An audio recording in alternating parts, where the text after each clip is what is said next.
안녕하세요. 오늘 행사에 참석해주신 여러분께 감사드립니다.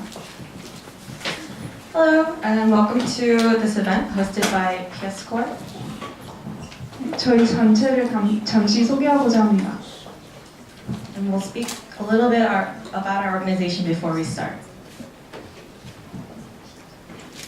성공적인 통일을 만들어가는 사람들, 줄여서 성통만사는 2006년도에 영원하고 북한의 인권 개선을 위해 활동하는 비정부 시민단체입니다.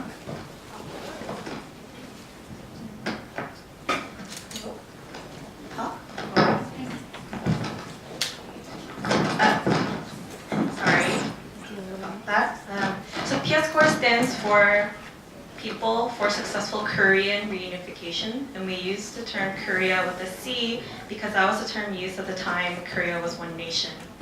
We were founded in 2006, and we are a non-religious, non-partisan, non-profit NGO that has consultative status from the UN. 저희는 크게 세 가지를 목표로 두고 있습니다. 첫째는 북한의 인권 침해 사태 해결, 북한의 인권 개선을 위해 둘째는 북한의 탈북민 지원, 그리고 셋째는 한반도의 평화적인 통일입니다.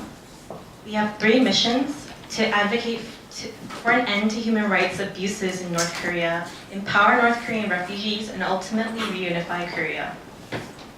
저희 단체는 여러 가지 사업을 통해 북한의 인권 침해 상황을 알리고 있습니다. And we raise awareness on many aspects of the human rights situation in North Korea. 탈북민들의 증언을 참고해 북한의 인권 침해에 대한 보고서도 작성합니다.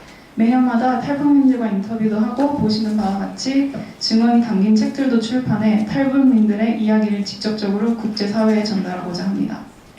We participate in the annual UN Human Rights Council session held in Geneva for the past 5 years since gaining consultative status with the UN Economic and Social Council.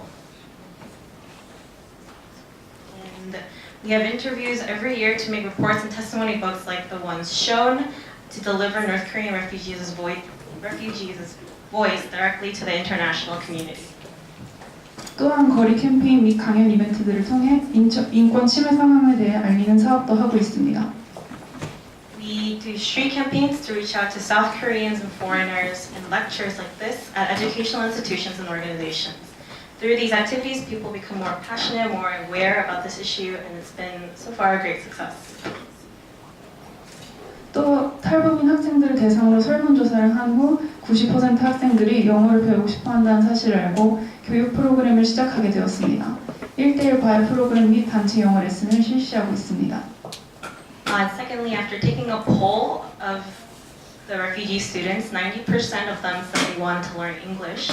So we have several education programs from individual tutoring programs to group English lessons. 또 중국 내 탈북자들을 구출하고 한국 정착을 지원하는 사업도 하고 있습니다. And the third part of our mission is to rescue North Korean defectors living in China and facilitate their resettlement in South Korea. 탈북민 구출은 굉장히 민감하고 위험한 작업이기 때문에 특별히 많은 자원이 요구되는 사업입니다. The focus of our rescue missions is to intervene in the most desperate situations, and those cases require a great deal of resources and expenses because they're all case by case and they have their own risks every time.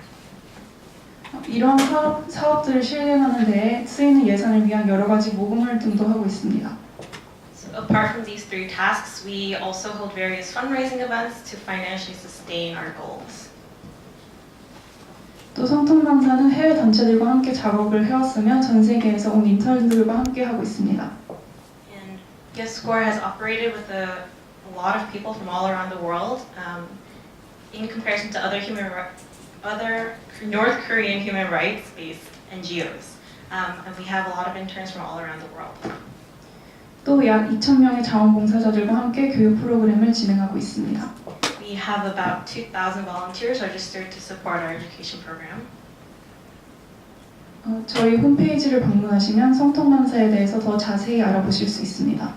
And please visit our website if you want to check out more information about us.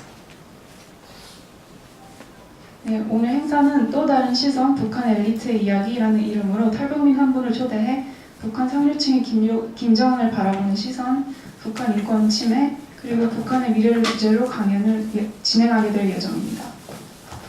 So today's speech event is it's a testimony from a North Korean refugee. Our event is titled The Other Side, Perspectives from a North Korean Elite. And he'll speak from his perspective as a part of the North Korean politically elite about Kim Jong-un, North Korea's violation of human rights, and North Korea's future. 본 강연을 통해 북한의 인권 상황에 대한 증언을 전달해 여러분들이 북한 시민들의 인권을 개선하는 데 동참하기를 바라고 있습니다.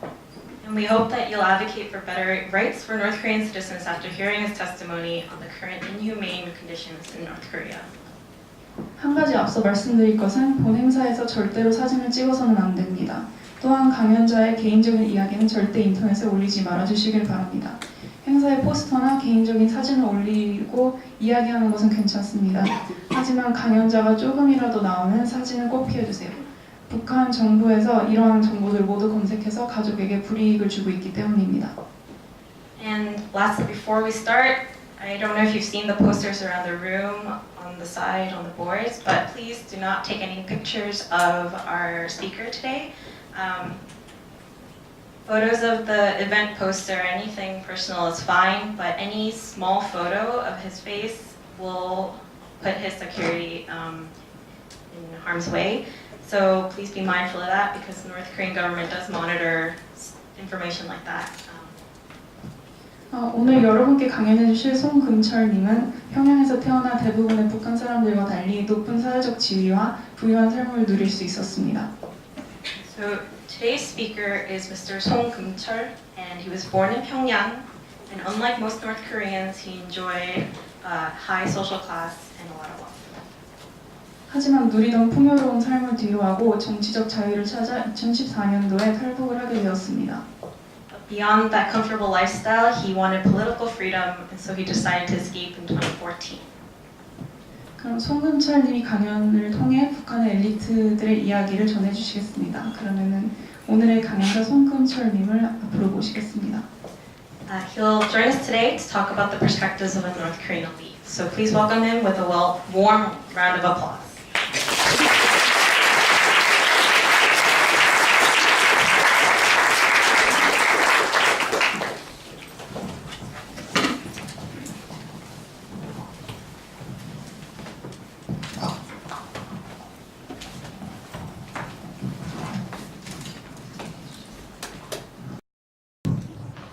안녕하세요. 저는 이제 방금 소개를 받은 성금철이라고 하고요.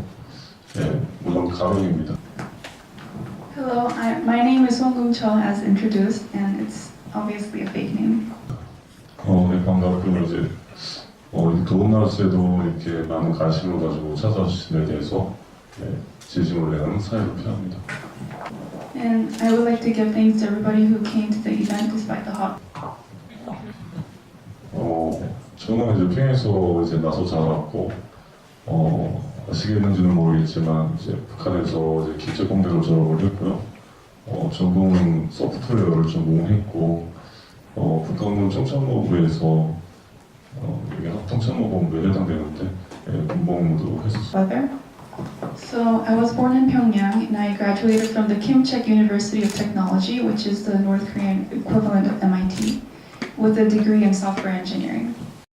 After graduation, I served in the General Staff Department of the Korean People's 2014년에 탈북을 해서 지금은 정치학 석사 과정을 공부하고 있습니다. Army. So I escaped in 2014 and now currently I am studying for a master's degree in political science. 제가 탈북을 하게 된 동기는 이제 여러분들이 다 알고 있는 북한의 현 지도자 김정은 때문이었습니다. The reason that I escaped North Korea was because of the current leader of North Korea, Kim. 여러분은 아마도 이제 김정은의 존재에 대해서 아마 2010년쯤에 알았을 Jong-un. I'm thinking that a lot of you heard about, most of you heard about Kim Jong-un in 2010. 거예요. 하지만 이제 북한은 이제 청천모부에서 엘리트들 속에서는 1년 전에 2009년에 김정은의 존재를 알게 되었습니다. However, among the elites of the General Staff Department, Kim Jong-un was already known a year earlier in 2009. 2009년 1월이라고 기억이 되는데 그날 이제 북한군 최전방 사단장들과의 파티에서 김정일이 전격 이제 김정은을 이제 소개를 했었어요.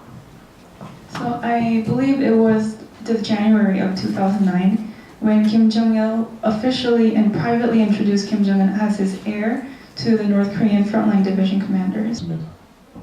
그래서 김정일은 이제 그 장군들 앞에서 자신의 유일한 후계자이며 또 이제 청년대장으로 불러달라 하면서 잘 부탁한다고 이제 김정은을 이제 비공식 데뷔시켰고 이제 저를 비롯한 이제 북한 우정성무부의 이제 엘리트들은 이제 김정은의 존재를 알게 되었습니다.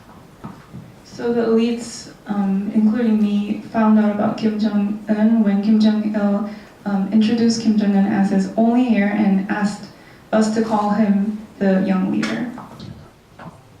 저의 가장 큰 관심사는 그 후계자의 나이였습니다. 김정은의 나이.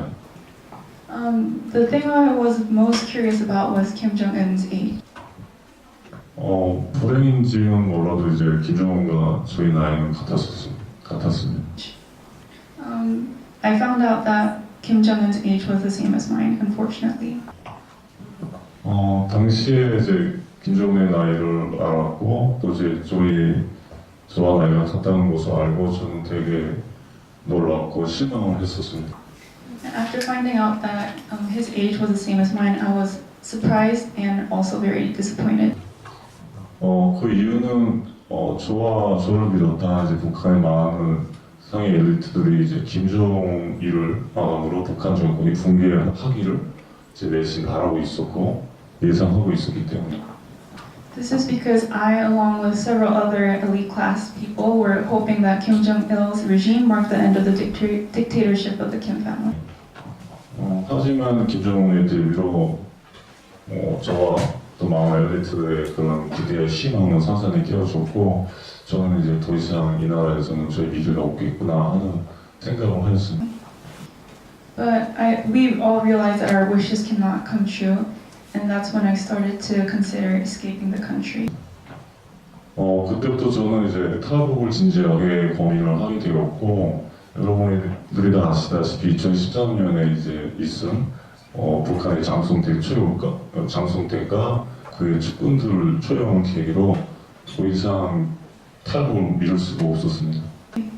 And in addition, the murder incident of Kim Jong-un's brother-in-law, Jang Song-taek, and also his associates in 2013 was the last straw that made me finalize my decision. 저의 이제 가깝게 지내던 지인들과 또 많은 친구들 그런 가까운 분들이 그 사건에 연루되어서 많이 숙청이 되었습니다. A lot of my own acquaintances were also executed because they were associated with the incident. 그래서 저는 이제 더 이상 탈북을 미룰 수가 없었고 이제 무작정 이제 2014년에 탈북을 하였고 이제 한국까지 들어오는데 한 40여일이 걸렸어요. So that's when I put my plan into action and I escaped North Korea and came to China and to Korea. And it took me about 40 days to come here. 저희 이제 소개는 이 정도 간단히 하고요. 오늘은 이제 북한에 이제 많이 국제사회적으로 이제 많이 이제 회사되고 있는 북한의 핵이나 해킹 또 평양에 대한 그런 이야기를 좀 해보려고 하는데요. 주관적인 이야기는 짧게 하고 이제 질문을 많이 받고 제가 대답을 하는 방식으로 하려고 합니다. Okay, so enough with myself. I would like to talk about North Korea's nuclear weapons, missiles, and other weapons of mass destruction that are among the most prevalent topics of conversation within the global community. And I would like to make this also short so that I could take more questions from you guys. 먼저 이제 북한의 핵에 대해서 이야기 좀 하려고 하는데요. 북한이 그토록 이제 핵에 집착하는 이유가 뭘까 하는 주제를 놓고 이야기할까 합니다. So I would like to begin with the reason why the North Korean government is so obsessed with nuclear weapons. 그래서 북한 해군 뭐 어제 어느 날에 만의 일이 아니고 김일성 집권 시기 때부터 핵 개발을 추진해 왔고 또 당시에 이제 핵그 과학자들을 그 당시 구소련 때 소련에 보내서 이제 그 공부를 시켰고 연구를 했었습니다. So, the nuclear weapon development started with Kim Il-sung's dictatorship when the government became deeply aware of the physical and political power of these weapons, and many talented scientists were sent to the Soviets to be educated about nuclear energy.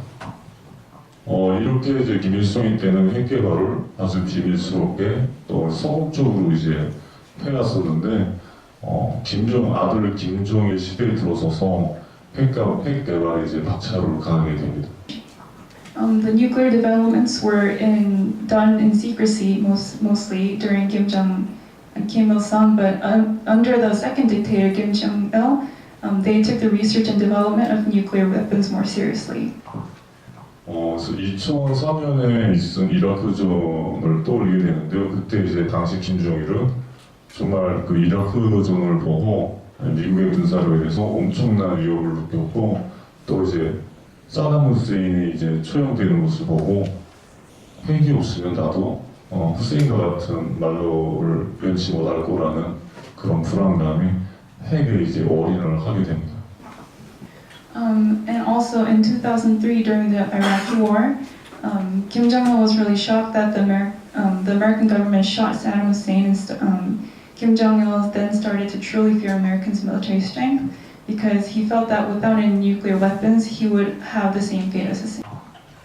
그래서 지금의 이제 김정일은 죽었지만 지금 그 아들 김정은은 이러한 이제 집착으로 인해서 정말 핵을 자신의 이제 최후의 수단으로 자기 생존을 지키는 최후의 수단으로 지금 핵 개발에 이제 집착하는 이유가 바로 거기 있습니다. And now the current leader Kim Jong-un is also he has been working on the nuclear development also as was his father because these weapons will be the ones to protect the Kim regime from destruction.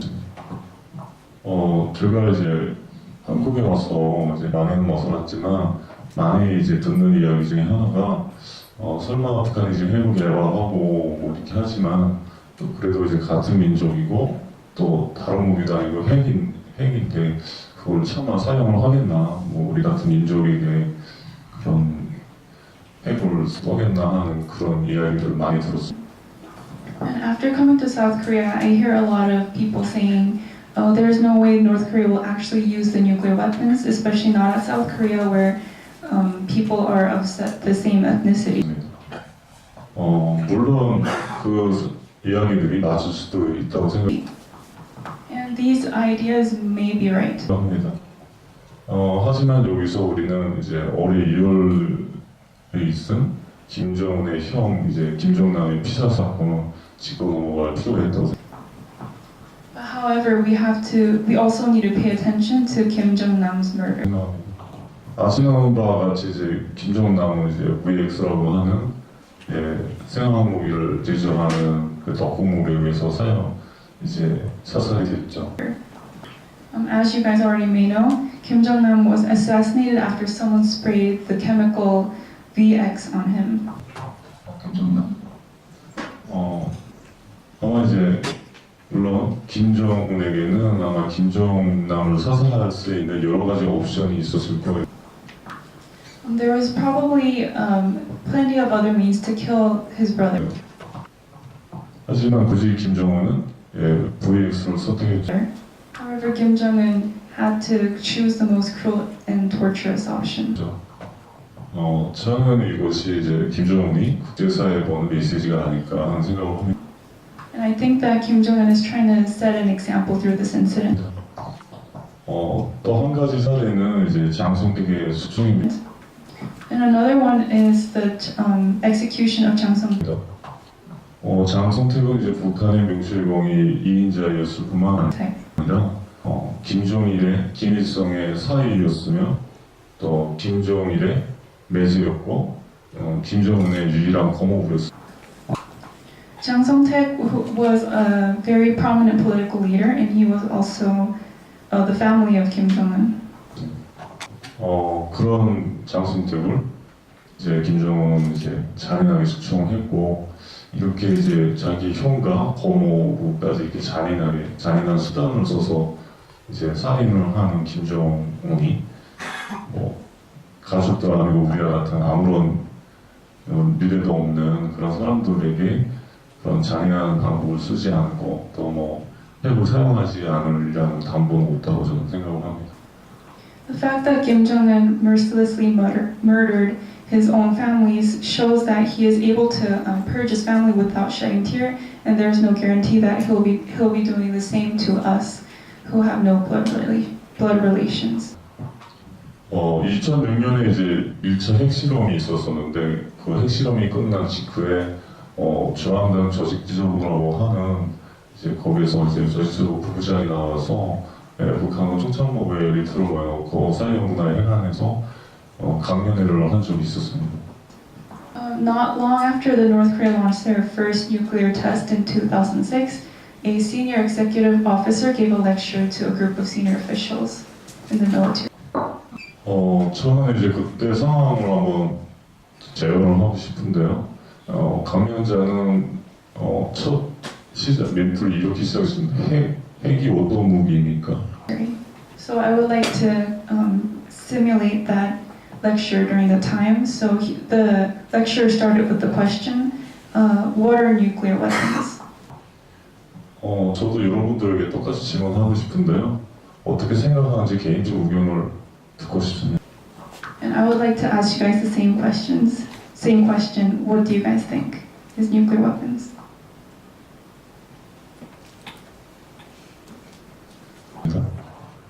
저 알 것 같은데요.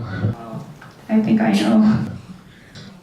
당시 그 이제 거기에 참석했던 청중들 역시도 여러분 같은 심정이었고, 뭐 지금까지 이제 개발된 대량 살상 무기,殺傷力가장 큰 그런 이제 대량 살상 무기라는 상식적인 선에서 대답이 나왔습니다. And the common answer during the speech at that time was that nuclear weapon is a weapon that has the greatest killing potential of all mass destruction, weapons of mass destruction. 강연자는 이제 두 번째 질문을 하셨습니다. 원폭 피해를 이제 입은 사람을 이제 만나본 적이 있습니까? 또 그 원폭 피해 지역에 가본 적이 있습니까? Then the speaker asked the second question, have you met anyone who escaped the atomic bomb, or have you ever seen the aftermath of the atomic bomb? 혹시 있으세요? Did any one of you guys ever have that experience? Actually, I didn't really see the actual person, but I saw like images of like newborn babies. Yeah. 사진을 실제로 만나본 적 없지만 사진을 보기를 이제 당시에 이제 그 참석자들 중에는 이제 당연히 한 명도 없었죠. During the speech at that time, none of the audience had any of that experience. 이제 강연자가 또 다음 질문을 했었습니다. 일본이 2차 대전 당시에 패망하게 된 결정적인 이유가 무엇입니까? 라고 물었습니다. And the speaker asked the third question, what brought Japan to surrender during World War II? 물론 뭐 다 아시는 바와 같이 그 참석자들 역시 이제 히로시마 나가사키에 이제 원자탄을 맞고 이제 무조건 항복했다는 건 다 알고 있었습니다. You all know the answer to this, that Hiroshima and Nagasaki were devastated after the atomic bombs. 강의자는 계속해서 질문을 이어갔습니다.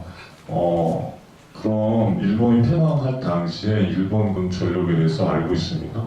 예를 들자면 전투기라든지 또 병력수라든지 항공모함 버이오데스가 얼마였는지 이제 물어봤습니다. Then he continued to ask, so does anyone know how strong the Japanese military was during the time, such as how many fighter jets they had, army troops, or aircraft carriers they had? 저도 이제 여러분들에게 똑같이 질문하고 싶은데 혹시 이제 일본 패망 당시에 일본군 병력 수가 얼마나 되었을까? And I would also like to ask the same question. Does anybody of you guys know how many available army troops the Japanese military had at that time?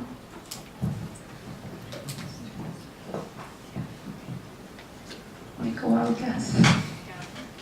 Hundreds of thousands.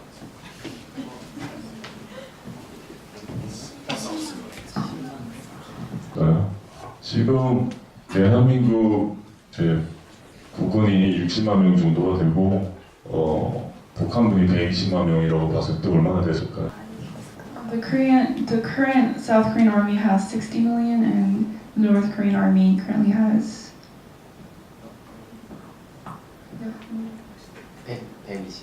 120 million.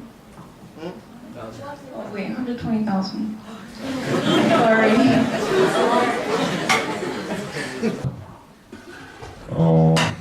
500개 사단에 550만 명이었습니다. At the time of Japan's surrender, they had 500 troops and 5.5 million soldiers.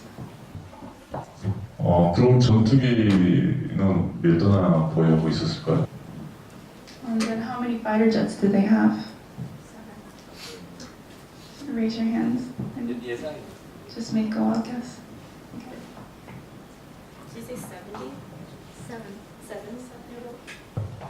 지금 한국군이 한 400기 정도를 보유하고 있고 북한군이 800여 대를 보유하고 The South Korean army currently has 400, and the North Korean army currently has 800. 있습니다.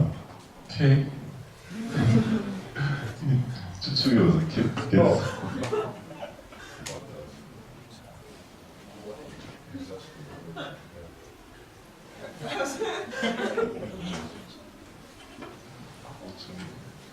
또 Any other guesses?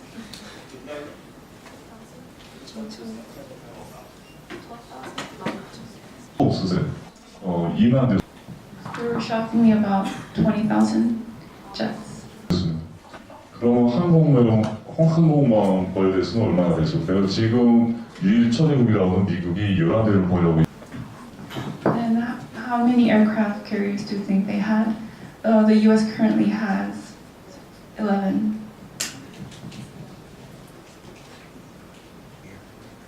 Six. Good. Anyone else? 20. Four. 있습니다. 좋고요. 당시 이제 태어난 당시에 11대였고 이제 전쟁 초기에는 18대였는데 이제 전쟁이 끝나면서 7기가 파괴되고 이제 태어난 당시에는 11대를 보유하고 있었습니다.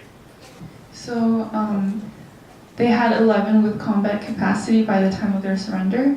They had initially 18 before the war, but 7 were damaged during the war. 이곳은 정말 엄청난 군사력이었고요. 당시 이제 그 총중들은 이제 깜짝 놀라고 이곳 답을 제일 못했습니다. 저를 비롯해서. All of the audiences during the speech, including me, were left in shock.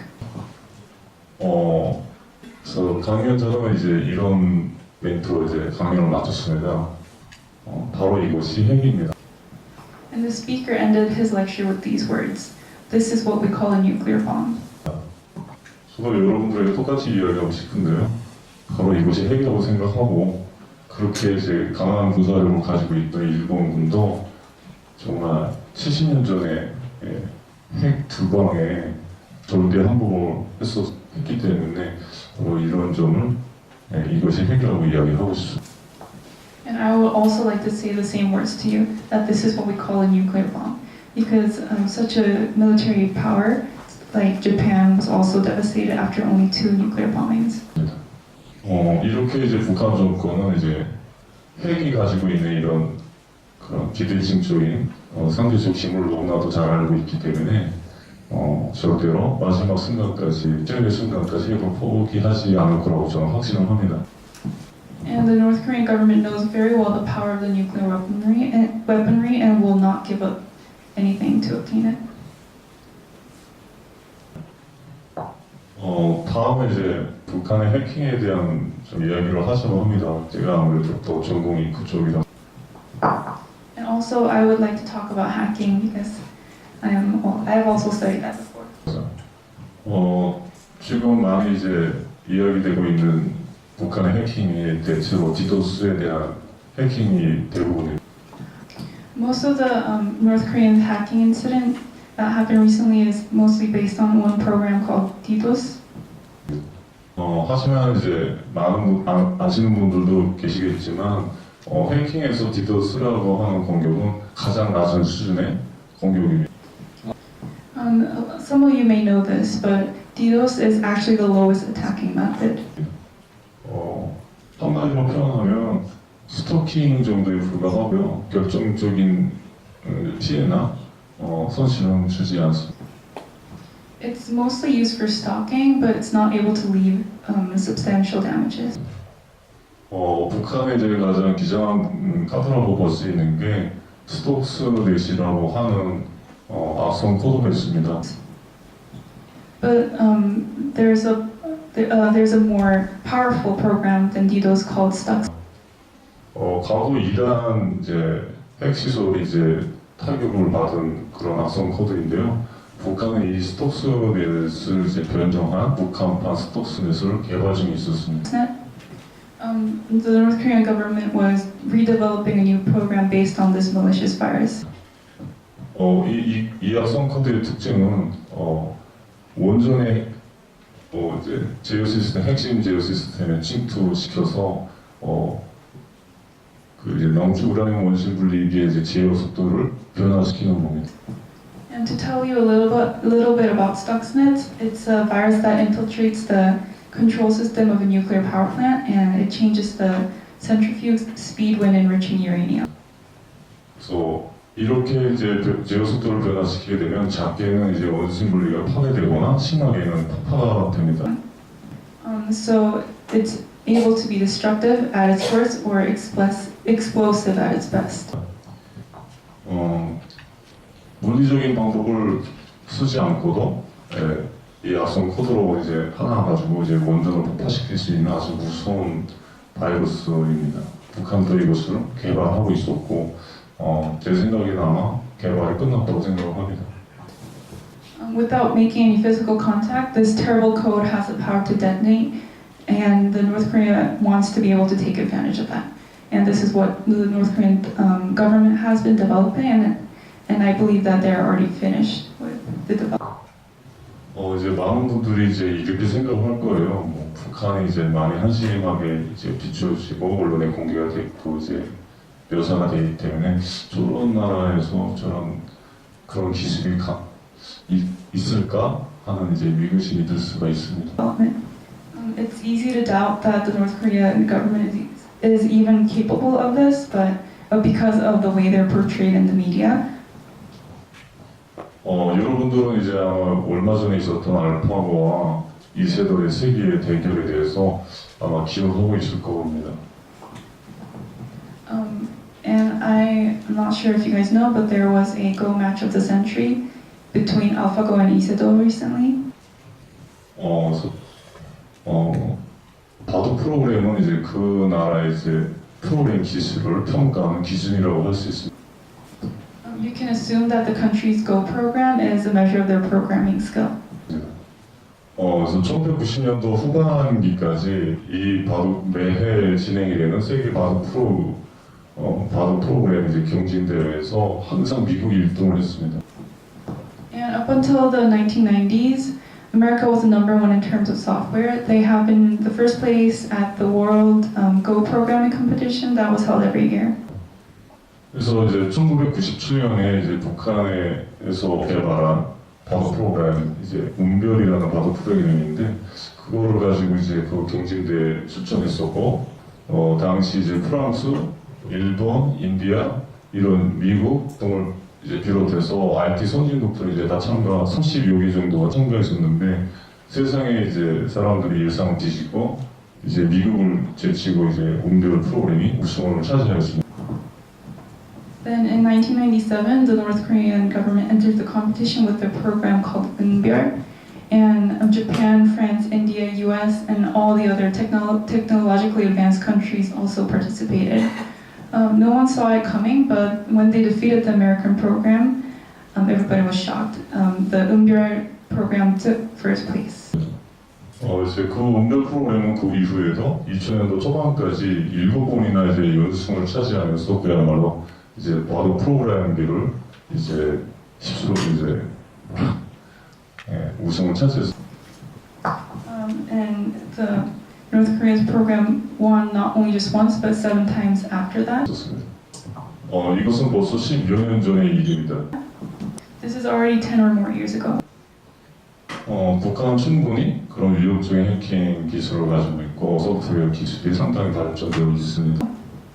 And I can't emphasize enough that North Korea is more than capable of developing dangerous hacking programs. 다음으로는 이제 북한의 이제 평양에 대해서 북한 사회에 대해서 또 평양 기준으로 위주로 이제 이야기를 하려고. So now I'll talk about my time in Pyongyang and what's it like to live there. 합니다. 이야기하기에 앞서 이제 여러분들이 이제 몇 가지 감안하셔야 될 점이 있습니다. And before I start talking about Pyongyang, I'd like to give you something to keep in mind. 언론이나 많은 사업자분들의 이제 증언이 있지만 상당히 이제 어이가 있을 수 있기 때문에 다룰 수 있다는 걸 감안해 줬으면 좋겠습니다. And I'd like you to keep in mind that the different testimonies you might have heard from different North Korean defectors might sound different from the one I'm going to give today. 그 이유는 이제 북한은 이제 신분의 차이, 지역의 차이, 연령의 차이, 세대의 차이가 너무나 크기 때문에 북한 사람들의 이제 증언이라 할지라도 다를 수밖에 없다는 것을 말씀드리고 싶습니다. You have to understand that the differences based on ranking, region, age, and generation are immense. And so just even though we're all the same North Koreans, our testimonies can widely differ. 싶습니다. 첫째로 이제 북한은 신분 사회이기 때문에 신분에 따라서 교육 정도나 또 이제 경험이나 환경 등이 너무나 틀리기 때문에 이제 다를 수밖에 이제 그들이 이제 한 가지 사건을 놓고 이제 보고 듣고 분석하는 그 기준이 많이 차이가 난다고 이야기할 수 있습니다. One of the reasons for these disparities is North Korea's rigid ranking system. Depending on what your rank is, your education and experience can widely differ. 그래서 북한의 신분은 크게 네 가지로 볼 수가 있는데요. 최고위층, 그리고 엘리트, 중산층, 그리고 일반 주민으로 볼 수가 있습니다. There are essentially 4 groups. We have the highest officials, the elite class, the middle class, and the commoners. 다음으로는 이제 지역의 이동의 자유가 없기 때문에 정말 이제 자기가 나서 자라는 동네라든지 그 거장을 벗어나서는 타 지역에 대한 정보는 잘 모를 수밖에 없어요. And then secondly, there's a mobile restriction, and you basically only know the town that you grew up in. 다음으로 이제 북한은 인터넷이 없어요. 그리고 이제 모든 언론이나 신문 이런 방송 매체들이 북한 정부에 철저하게 통제되어 있기 때문에 북한 주민들은 정말 그런 우리가 공유하고 있는 그런 정보들에 대해서 전혀 알 수가 없어요. And next, North Korea doesn't have internet, and so all the newspapers and media that they do have is monitored by the North Korean government and controlled by the Kim. 이러한 이유들로 해서 북한에 대한 정보나 또 증언이나 탈북민들의 증언이나 이런 것들이 다를 수밖에 없고 또 북한 정권이나 북한의 실패에 대해서 판단하는 기준이 다를 수밖에 없다는 것을 이제 여러분들이 감안해 주셨으면 합니다. And for these reasons, the defectors' testimonies can only differ, and I hope you keep that in mind because of these government systems in place. That they're very different. 그래서 오늘 제가 이야기하는 것은 이제 평양, 그것도 특히 이제 평양의 이제 상위 층에 대한 이야기를 할 건데 이런 것들을 사전에 알고 들어주시기 바랍니다. So let me tell you about my time in Pyongyang. 많은 북한 사람들이 지금 열악한 환경에서 살고 있는데 그것은 사실이고요. 하지만 이제 북한의 상위 1%도 안 되는 그런 상위층들은 정말 엄청난 부귀를 누리고 있습니다. It is true that most of North Korea is living in poverty and that they can't eat a proper meal. But there is a population that exists that makes up less than 1% of the population who live in unimaginable wealth and comfort.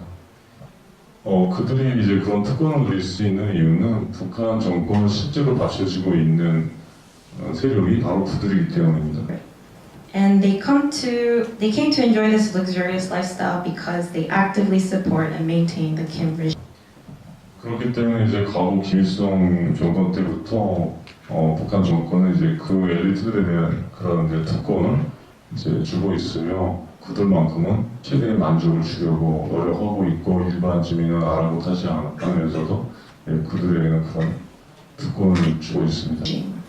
And reciprocally, the government lasted this long from Kim Il-sung to his grandson Kim Jong-un now because the government has treated these elite class so well, and they have these special privileges that no one else in the country has. 이제 북한의 이제 상위층으로 엄청난 달러를 보유하고 있고, 엄청난 또 달러를 소비를 하기도 합니다. The North Korean elites possess an immeasurable amount of American dollars. 그들이 이제 주된 활동은 이제 자기가 가진 이제 권력을 남용해서 달러를 축적하는 데 이제 중점을 두고 있습니다. They use most of their privileges and their leverage to keep collecting more dollars. 그 이유는 이제 달러는 이제 뭐 국제 기축 통화이고 혹시 이제 만에 하나 이제 망명을 하는 경우에도 달러가 있어야 된다는 그런 집착이 강하기 때문에 그들은 달러 축적에 그렇게 집중하고 있습니다. They believe that the U.S. dollar is something that is used around the world, and in case anything terrible does happen to the country, it's something that they can rely on and use in that case. 그들은 이제 고급 외제차를 사용하고 타고 다니면서 또 이제 엄청나게 그런 명품을 즐기고 또 이제 최고급 양주와 그런 최고급 음식을 뭐 케이크나 서스핀 같은 요리를 먹으면서 그렇게 호화 생활을 즐기고 있습니다. The elite also drive around in luxury foreign cars like Mercedes-Benz. They like to buy other name brand stuff. They drink only the best liquor and can comfortably eat caviar and sharks. 혹시 여기 네덜란드 분이 계신가요? And is there anyone from the Netherlands here? 제가 이 이야기를 하는 이유는 평양에서 가장 상위층에서 선호하는 맥주가 네덜란드산 이제 바바리아 맥주와 하이니켄 맥주. And I only mentioned that because one of the most favorite or beloved beers in North Korea is a Netherlands brand, Bavaria and Heineken. 이제 북한 주민들은 정말 한 끼 한 끼 먹기도 힘든 상황에서 이제 열악한 환경인데 평양에 이제 얼마 안 되는 그런 이제 상위층들이 이렇게 엄청난 부를 이제 누리고 있습니다. So while the rest of the nation has a difficult time figuring out their next meal, these North Korean elites are able to enjoy a lot of luxury. 그래서 저도 이제 개인적으로 이제 어렸을 때부터 이제 외국어를 과외를 받았고요. 북한의 엘리트라면 그리고 이제 또 피아노를 이제 당연히 배워야 했고 또 어렸을 때부터 이제 자가용 운전을 배웠습니다. And a little bit about my childhood, I grew up having private tutoring, learning a foreign language, playing the piano was a definite for me, and learning how to drive my own car. 그래서 그때 당시는 이제 북한과 구소련과의 관계가 좋았기 때문에 북한에서 제1 외국어는 러시아어였고 둘째가 영어였고 그 다음이 이제 일본어였습니다 당시. And at the time when I was growing up, the North Korean relationship with the Soviet Union was really good. So the number one foreign language learned was Russian, then English, and then Japanese. 하지만 지금은 이제 서른이 해제가 됐고 그래서 지금은 당연히 1외국어는 영어고 아마 2외국어, 3외국어 그거는 제가 평가를 못했는데 일본어나 중국어가 지금은 트렌드. But now that the Soviet Union has dissolved, it's no doubt that the number one language is English. And I can't really say for what the second and third is, but I guess it would be Chinese or Japanese. 정말 이제 저와 나이대가 비슷한 분들은 다 아시겠지만 90년도 이제 후반, 중반 때 닌텐도 64가 처음으로 일본에서 출시가 됐었는데요. 저도 이제 어렸을 때부터 그 닌텐도 64를 즐겨 했습니다. I'm sure for the people around my age will know, but in the late 1990s, Japan released the Nintendo 64, and while growing up, I enjoyed playing the Nintendo 64. 그래서 다 아시다시피 레전드 오브 젤다, 그 이제 스타워즈, 슈퍼 마리오 카트 이런 것들을 즐겼습니다. And I enjoyed playing the games that he's mentioned. 근데 제 이야기를 하는 이유는 북한에서는 이제 그 닌텐도를 팔지 않았기 때문에 외국에 나가야지만 그걸 살 수가 있어요. And I bring up Nintendo 64 because the game console wasn't actually sold in North Korea. You had to go abroad and buy it there and then bring it back in. 아시는지 모르겠지만 북한 사람으로 태어나서 여권을 가질 수 있는 사람은 1%도 안 돼요. And I don't know if you know, but there is less than 1% of the population in North Korea that have passports. 대부분의 사람들이 여권이 어떻게 생긴 것조차도 모르고 생을 마감합니다. 북한 사람. And most people don't even know what a passport would look like. 이런 이유로 이제 외국에 나갈 수 없기 때문에 북한의 닌텐도는 당시 저희 집까지 합해서 3개밖에 없습니다. And because going abroad was not something common for North Koreans, I can say that within all of North Korea there were only 3 Nintendo 64 consoles, including mine. 그래서 참 안타까운 것은 이제 그때 제가 닌텐도를 어렸을 적인데 그렇게 닌텐도를 하면서 즐기고 있을 때 북한에서는 고난의 행군이라고 하는 정말 북한 주민들이 300만 명이나 굶어 죽는 그런 대기근에 시기였죠. And while I was growing up, while I was enjoying playing my Nintendo 64, it was also the same time North Korea was going through their Great Famine, or so what they call the Arduous March, and that is when about 3 million people starved to death. 지금 생각해 보면 되게 미안하고 좀 그런 마음이 드는데 당시에는 그렇게 북한 주민들이 굶어 죽는 데는 관심도 없었고 저와 같은 북한의 상위층들은 그런 화생활을 하면서 지냈습니다. After looking back at it now, I feel a little remorseful, but especially when there were countless people hungry and dying. But my younger self didn't know any better, wasn't taught any better, and the only thing I knew of were the conditions of my privilege. 그래서 북한의 이제 상위층들은 이제 어렸을 적부터 이제 미국 영화나 일본 드라마, 2000년도 이후에는 이제 또 한국 드라마를 비롯해서 또 많은 애니메이션은 이제 디즈니 만화를 즐겨 봤습니다. And early 2000s, I and a lot of the North Korean elites enjoyed watching American and Japanese movies, including all the popular Disney movies. 그래서 어렸을 적부터 이제 벌림을 치고 사격을 하고 또 놀이동산에 가고 이런 유흥을 즐기면서 정말 그렇게 화생활을 즐겼습니다. I also went to the bowling alley, to the water park, amusement parks, and did a lot of fun activities while growing up there.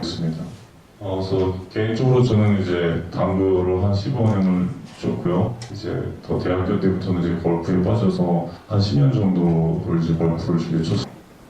Growing up, I played pool for about 15 years, and after going to college, I started playing golf for about 10. 입니다. 이것은 이제 북한 사람으로서는 이제 누릴 수 없는 엄청난 특권입니다. But these were only privileges that only the top elite could have. 저는 이제 이렇게 뭐 괜찮은 그런 환경에서 살았고 이제 또 이제 뭐 잘 나갈 수도 있었지만 왜 그런 것을 이제 포기하고 탈북했는가 아마 우아해하실 겁니다. If I had remained in North Korea, I probably would have had a very comfortable lifestyle still. And you're perhaps wondering why I defected when I had that kind of path set in front of me. 저는 이제 3대째 이루어진 이제 김씨왕조의 독재가 싫었고 그렇기 때문에 이제 자유를 찾아서 제가 가족과 제가 가진 모든 것을 포기하고 이제 서슴없이 자유를 택했습니다. I disliked the dictatorship of the Kim regime and I wanted freedom, so I left my family and I left all of my belongings in search for that freedom. 여러분들에게는 아마 이제 자유나 인권이 당연하다고 생각할 겁니다. You might think that liberty and freedom is something that's a given. 왜냐하면 이제 너무나도 평범하게, 너무나도 당연하게 태어나는 순간부터 지금까지 누려왔기 때문에. That's because this is something that you were given at birth and have enjoyed since. 한 가지 신뢰를 준다면 우리가 지금 이 순간에도 이 공기 속에 산소에서 그 존재를 생각하는 분은 아마 없을 거고. And if I might, I probably think that there's no one really thinking consciously about the air that you're breathing right now. 우리가 이제 그 산소의 이제 존재나 가치에 대해서 생각할 수 있는 기회는 오직 이제 산소가 없어서 숨을 쉴 수 없을 때라야만 그 가치에 대해서 뼈저리게 인식할 겁니다. We don't think about the air that's around us. We breathe it, but we don't think about the fact that it's there. But what happens when there is no air and we can't breathe? And that's when we recognize its value and worth. 저에게는 이제 자유와 인권이라는 것이 바로 그런 산소와 같은 것이었습니다. And for me, those freedoms and rights, it was like the air. 그렇기 때문에 저는 제가 가진 모든 것을 버리기에 이제 충분했습니다. 자유를 택하는 것. And that's why for me, it was a no-brainer and an easy decision to say that that freedom and rights was worth giving up all my belongings. 지금 와서 생각해 보면 저도 여러분들 같이 똑같은 자유와 평등 또 인권을 보장받고 살고 있는데 여기 와서 이렇게 살다 보니까 또 화가 많이 납니다. And after living in South Korea, I'm given the same and guaranteed the same liberty and rights here, but I think about it and I get angry sometimes. 지금도 이제 저희 부모 형제를 비롯해서 북한 주민들이 정말 그렇게 자유와 평등과 인권을 이제 갈망하고 또 이렇게 유린당하고 살고 있습니다. I think about my parents, my siblings, and all the other citizens who are still in North Korea who don't know what this freedom is like and are oppressed in the Kim regime. 그렇기 때문에 이제 그들이 더 불쌍하게 느껴지고 또 이제 그들의 그런 인권을 오가하고 있는 북한의 정권에 대해서 더 분노를 느낍니다. And I feel pity for these people, and at the same time, my anger just grows towards the Kim regime. 그래서 저는 이제 이 자리를 빌어서 여러분들이 이제 북한 주민들에 대해서 정말 연민과 동정심을 가지고 그들도 우리가 똑같은 인간이기 때문에 하루빨리 그들에게 우리가 똑같은 자유와 인권을 누릴 수 있도록 하는 게 이제 도와서 주기를 간절히 부탁드리는 바입니다. And I hope you find sympathy for the same people that I'm thinking of, and that you lend your support to help them escape that hellish place and have them experience the same kind of freedoms and rights that we have here. 또 마지막으로 이제 북한의 인권과 또 탈북민들을 위해서 이렇게 정말 많은 일을 해주시는 PSCORE 총장님, 또 PSCORE 인턴 분들, 감사드리고요. 북한 주민들의 이름으로 감사드리고 또 이렇게 북한에 대해서 많은 관심을 가지고 찾아주신 여러분들에게 정말 진심을 내는 감사의 마음을 전하고 싶습니다. So I want to thank the Peace Corps organization, to the secretary, to the interns for working on matters of North Korean human rights, as well as I want to thank the audience here for taking an interest in North Korea and coming out to this event today. 오늘 되게 떨려서 잘 못했었는데 양해해 주시기 바라고 질문을 많이 받겠습니다. 네. So thank you for listening to me today, and I will go on to the next part of our speech, which is to introduce some photos.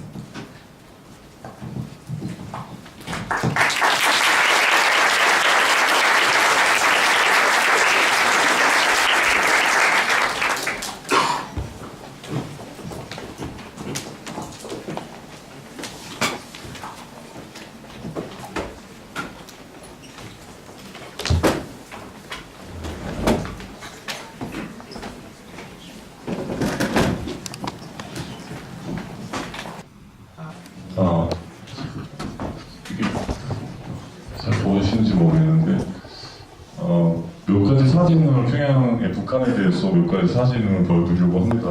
물론 많은 사진을 보여드릴 수 있지만 몇 개를 골라봤습니다. So I would like to show you some pictures of Pyongyang. I know you have access to a lot of pictures, but I picked out a few to tell some stories behind them. 저 왼쪽에 있는 사진이 이제 평양의 이제 중심가인데요. 저기 이제 개선문이라고 하는 그 곳인데 파리에 있는 이제 나폴레옹 개선문보다 더 큽니다, 저것이.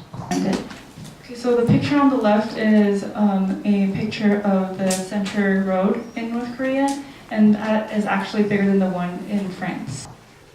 오른쪽에 있는 사진은 이제 북한 평양을 벗어나면 대부분 다 이렇게 이제 비포장도로로 되어 있고요. 그나마 이 도로는 좀 잘 되어 있는 도로입니다. On the right is actually a picture of a road that is outside of Pyongyang, and most of the roads outside of Pyongyang are left unpaved like this, but this is actually well off than most of them. 이 두 사진을 보면서 알 수 있듯이 이렇게 평양은 이렇게 기본적으로 잘 돼 있고 이렇게 또 평양을 벗어나면 이렇게 판이나 또 이런 다른 현실이 있다는 것을 보면서 우리는 북한의 양극화를 잘 알 수 있다고 생각합니다. We could see how in Pyongyang it's all very well paved, but outside of Pyongyang it's all left undone, and we could see how there's a big contrast because of the class division.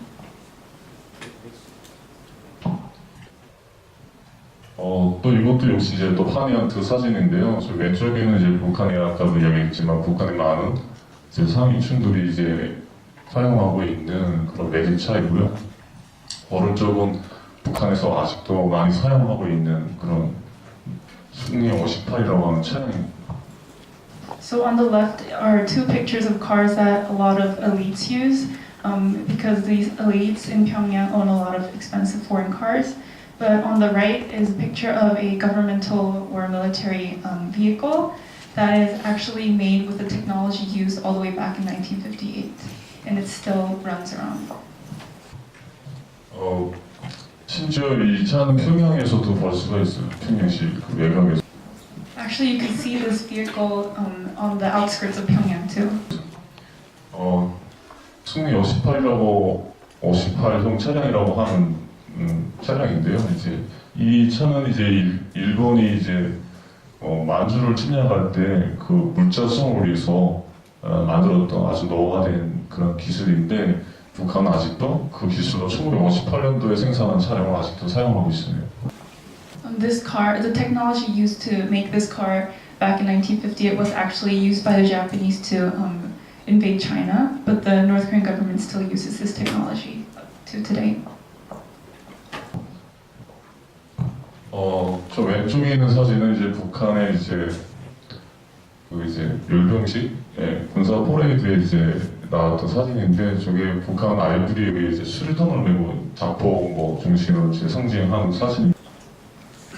On the top left, you see a picture of young students gathered for a special occasion like a military parade, and you can see that they have grenades attached to their belts. 오른쪽에 있는 사진은 이제 우리가 이제 유치원 때부터 하는 이제 봄철, 가을철 운동회 때 이제 운동의 마지막 피난의 장식이 바로 이렇게 미국과 한국의 이제 그런 이제 머리를 세워놓고 그 이제 찌르거나 뭐 불을 사르는 그런 유의의 하나입니다. And on the picture on the right is actually one that was taken during a fall or spring festival, and these festivals are held ever since the kindergarten. And one of the games played there is actually called killing the Americans, or like killing the South Koreans. They put pictures of South Korean or U.S. military army men, and the kids have to like butcher the picture. 이렇게 이제 북한의 어린이들은 요소사 때부터 타인에 대한 존중이나 사랑이 아니라 정말 중어와 그런 조기심을 이제 자연스럽게 이제 머리로 이제 배우면서 이렇게 자라게 됩니다. And likewise, the young North Korean citizens, since like age 6, are taught to learn not love or benevolence, but hatred. This is done systematically by the North Korean government education. 바로 그렇기 때문에 저 왼쪽에 있는 사진에서 알 수 있듯이 저것이 가능한 것이 바로 북한 사회가 이런 사회이기 때문에 저런 어린아이들에게 저렇게 실탄을 이렇게 메고 이제 자포로 이제 상징하는 그런 게 가능한 것이 북한이기 때문입니다. And because they are brainwashed from early on to hate Americans and South Koreans and to deify the Kim family, killing oneself and performing terror attacks is thought to be normal and even obligatory as the followers of the Kim leaders. 이 사진을 보여드리는 이유는 이제 이게 무슨 환영 행사라고 이제 하는 이제 그 경축 행사에 나온 북한 평양 주민들인데요. 그들은 행복해 보이고 이렇게 보이지만 이들은 다 조직 군중이고요. 양옆에 이제 옆에 보면 북한의 보안이라고 하는 이제 그 경찰이 이제 통제를 하고 있고 저 뒤에도 또 그 경찰이 이 주민들을 감시하고 있는 것을 볼 수가 있습니다. Looking at this picture, on the surface, it looks like there's a group of citizens getting ready for a festival, and they look very elated and happy. But in fact, they were all called upon by the officials to gather for this occasion. And although they look elated, several inspector generals are on each side and on the back to make sure that they're doing their job of looking elated and happy. 이것은 이제 왼쪽에 있는 사진은 이제 평양에 있는 한 오마한 마트 사진인데요. 이렇게 평양에 이제 사람들은 또 중산층 이상의 사람들은 저렇게 마트에서 원하는 것을 이제 살 수가 있는데 오른쪽에는 이제 지방의 이제 장마당이라고 하는 그런 골목 시장 그런 사진입니다. 이게 북한에서 이렇게 양극화가 심하다는 걸 말하고 싶어서 이 사진을 가져왔습니다. So on the picture on the left, there's a woman buying foreign goods in a market in Pyongyang, and citizens in the higher class are able to access these foreign goods with ease. But on the right, you see that most citizens outside of Pyongyang in North Korea need to go to Changmadang, which is literally a marketplace where merchants illegally sell imported or handmade goods so that they could be outside the hands of the governmental extortion fees. 이것은 평양에서만 사용하고 있는 이제 우리가 흔히 쓰고 있는 카드입니다. 이제 평양은 2010년도 이후 들어서서 이렇게 이제 교통카드라든가 이제 은행 카드로 이제 이렇게 쓰고 있고 이것도 이제 평양의 상위층들이 많이 쓰고 있고 지방 같은 데서는 아직 사용을 못하고 있습니다. And this is a picture of a card that a lot of North Korean elites use inside Pyongyang. And it came out around 2010ish, but not a lot. Actually, nobody uses this outside of Pyongyang. 이것은 이제 신용카드가 아니고 이제 체크카드 같은 지불카드인데 북한에서는 이제 은행이 신용이 없기 때문에 북한 사람들은 이제 신용카드가 아니라 다 이제 지불카드를 사용하고 있습니다. This is actually not a credit card, but it's more like a debit card because the North Korean citizens don't use bank systems because they can't believe that the banks would return their money back.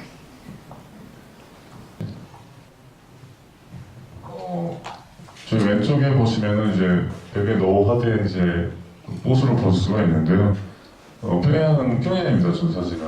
근데 이제 아직도 저런 노후된 이제 그런 교통 보수들이 이제 교통 차량들이 아직도 운행되고 The two pictures on the left show public transportation buses, and they are very old and ragged, but they still run around in the city of Pyongyang.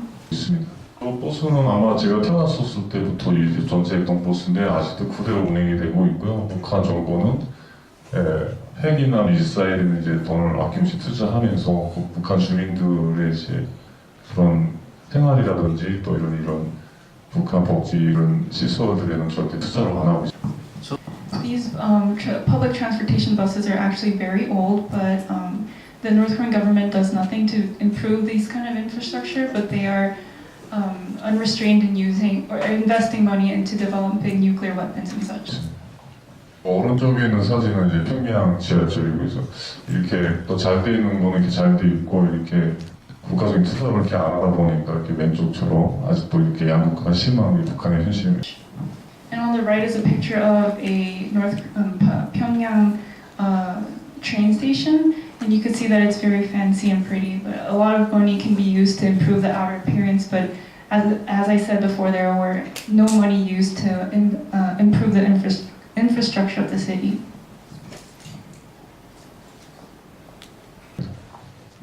감사합니다.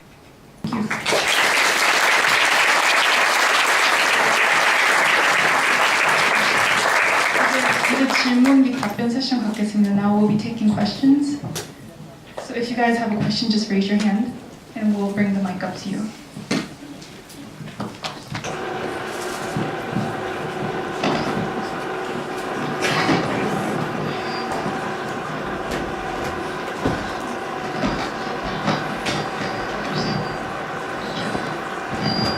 Yes. I was just wondering how the way that you were raised with privilege and to hate the Americans and South Koreans, how you learned that life would be better if you left. 이제 엘리트 자녀로서 자라면서 북한에서 자라면서 이제 남한이나 미국 사람들이 싫어하는 그런 증오를 배웠음에도 불구하고 어떻게 탈북을 결심하게 되셨는지. 네, 저 역시 이제 북한에서 똑같은 교육을 받았고요. 그렇게 자랐지만 이제 저 아까도 이야기했지만 북한은 이제 신분의 차이에 따라서 똑같은 하나를 놓고 평가하는 기준이 다릅니다. I received the same education as everyone else, but as I've told you before, depending on your rank, your experience, fall. 이유는 이제 저 같은 경우는 어릴 적부터 이제 미국 영화를 많이 봤고 미국 애니메이션을 많이 이제 봤기 때문에 그렇게 이제 중모감이 별로 없었고요. 북한 정권이 북한 주민들 대상으로 세뇌 교육을 하고 있다는 것을 알고 있었기 때문에 타인에 대한 중모가 그들보다는 다른 주민들에 비하면 절대적으로 없었습니다.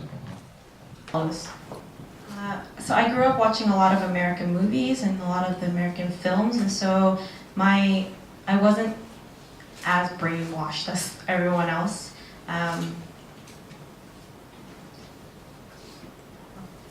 Yes. 그래서 탈북할 때도 별로 이제 한국이나 또 미국이나 또 외국에 대한 그런 거부감이 없었고 또 어렸을 적에 이제 부모님을 따라 아버지를 따라서 해외를 많이 나왔었어요. 저는 그래서 그런 거부감이 거의 없었습니다. And so when I decided to defect, I didn't have a lot of hesitancy, and I also followed my father out to go abroad often, which helped.